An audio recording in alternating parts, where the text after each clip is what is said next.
5 keberuntungan apabila kita mau mempraktekkan pemaafan. Assalamualaikum warahmatullahi wabarakatuh. Bersama dengan Abdul Rais, Certified Hypnotherapy. Berbicara tentang pemaafan, makanya saya di sini hadir bersama Self Forgiveness Therapy. Bagaimana membuat orang mau praktek, melakukan, ataupun action akan tindakan pemaafan. Saya pernah membuat status di WhatsApp saya ataupun di TikTok, bahkan di media sosial lainnya.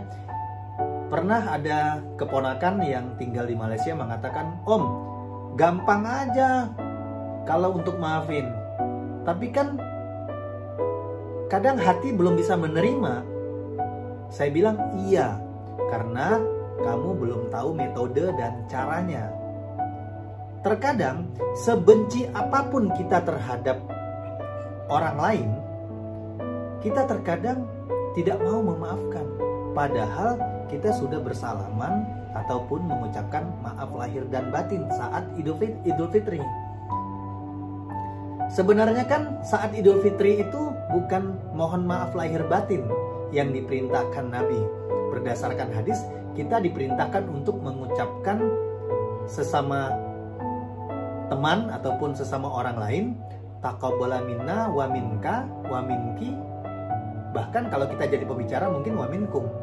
Artinya semoga amalan-amalan kita di bulan Ramadan kemarin diterima. Baru mungkin secara umum, secara adat kita mengatakan selamat atau mohon maaf lahir dan batin. Nah, mohon maaf lahir dan batin ini artinya kan ada saya memaafkan atau saya maafkan dirimu secara batin. Artinya ya ikhlas menerima sebuah pemaafan itu. Tapi terkadang kalau orang lain menilainya tidak bisa melihat itu sudah termaafkan atau belum. Mungkin kalau saya sebagai terapis, saya bisa mengecek seseorang ini sudah memaafkan atau belum. Misalnya saat diajak bertemu, ia belum mau. Saat dibicarakan hal-hal kebaikannya, ia memprotes, nggak begitu kok. Artinya, seseorang belum memaafkan secara ikhlas, belum menerima kesalahan orang lain itu. Karena apa? Ada pengetahuan yang orang lain belum pahami tentang pemaafan. Karena memaafkan itu menurut Nabi Muhammad adalah perbuatan yang sangat mulia. Apa saja 5 keuntungan yang bisa kita dapatkan apabila kita memaafkan orang lain. Makanya di sini saya sebagai terapis mental kesehatan membuat seseorang dalam keadaan logikanya dikesampingkan. Critical mind-nya atau security pikirannya di-off-kan. Artinya, ia dibuat gelombang otak, ia dibuat relax, dibuat tenang, sehingga ia disugesti tentang pemaafan. Memaafkan itu bukan membenarkan kesalahan dia. Memaafkan bukan membenarkan sikap-sikapnya. Memaafkan untuk kesehatan batinmu, untuk ketenangan hatimu, untuk kesehatan jiwamu. Pertama adalah kita akan mendapatkan keberuntungan kesehatan. Yang saya sebutkan tadi, kita menjadi sehat raganya, jasadnya, fisiknya, dikarenakan kita sudah mengobati jiwa kita, sudah membuang hal-hal negatif di dalam diri kita, di dalam jiwa kita. Artinya kita bisa mendapatkan keberuntungan kesehatan. Kita sehat kok. Yang kedua adalah kita bisa mendapatkan keberuntungan teman. Kita mendapatkan teman yang baik, yang berbicara baik, bisa mendatangkan peluang bisnis, bisa mendatangkan hal-hal lain, bisa bercanda gurau.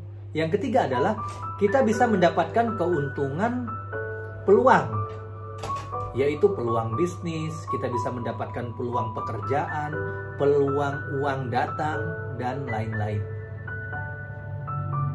Yang keempat, kita bisa mendapatkan keberuntungan ilmu. Ya, kita bisa mendapatkan ilmu. Mungkin saya sebagai orang yang rajin ikut seminar, saya berbayar. Tiba-tiba karena teman saya baik sama saya share lah ilmu-ilmu yang saya dapatkan dari seminar yang berbayar. Sehingga teman saya mendapatkan ilmu secara gratis dari saya.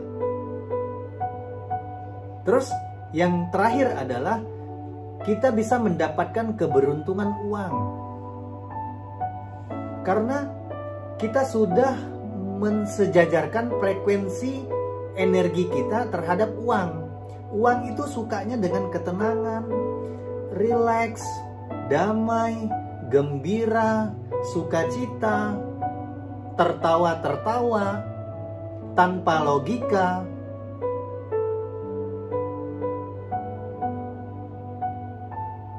Karena menurut James Braid, seseorang yang menggunakan logikanya itu hanya bisa menghasilkan 10% dari analoginya, analisanya. Jadi, kenapa tidak kita butuhkan ketenangan, kedamaian untuk kita bisa mendapatkan kelima keberuntungan dari hati kita yang memaafkan orang lain, memaafkan diri kita sendiri, memaafkan hal-hal yang tidak kita sukai.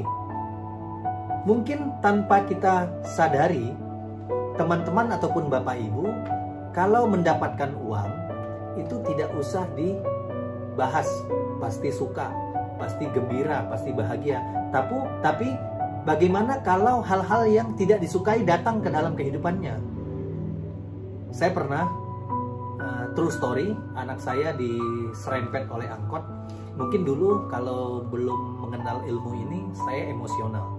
Wah, cari angkotnya, minta ganti nih, motornya rusak dan lain-lain. Kamu juga luka. Tapi yang saya perhatikan pertama kali adalah saat anak saya datang ke rumah, saya langsung elus-elus karena dia berjiwa kinestetik, ya. Saya elus pundaknya. Kamu tambah kuat, kamu tambah waspada naik motornya, kamu menjadi seseorang yang bijaksana. Doakan ya sopir angkotnya tambah banyak rezekinya dan lain-lain. Nah, bagaimana teman-teman ataupun Bapak Ibu dalam keadaan ada informasi yang negatif, hal-hal yang tidak disukai datang, bagaimana meresponnya? Nah, inilah pentingnya kita punya pengetahuan sehingga kita bisa praktek action untuk hal-hal yang meresponnya dengan positif, sehingga kita bisa didatangkan hal-hal yang baik ke dalam kehidupan kita karena kita sudah melakukan hal-hal yang memang semesta butuhkan adalah respon-respon yang baik. Nah, setelah mengetahui pengetahuan ini, bagaimana teman-teman, apakah bisa praktek action untuk hal-hal yang seperti ini? Terkadang memang luka batin ataupun trauma ataupun marah terhadap orang lain itu tidak mudah untuk memaafkan. Itulah gunanya terapis mental kesehatan untuk bisa tetap membantu memfasilitasi pasien untuk bisa memaafkan. Karena kami ataupun kita sebagai terapis mental kesehatan punya metode-metodenya. Ada free talk, induksi, sugesti, dan lain-lain. Sehingga orang lain mau secara ikhlas memaafkan hatinya yang tadinya terisi energi-energi negatif. Semoga bermanfaat. Jangan lupa like, comment, and share agar banyak orang yang menonton video ini sehingga orang lain bisa menjadi lebih baik. Kita mendapatkan pahala dari hal tersebut. Wassalamualaikum warahmatullahi wabarakatuh.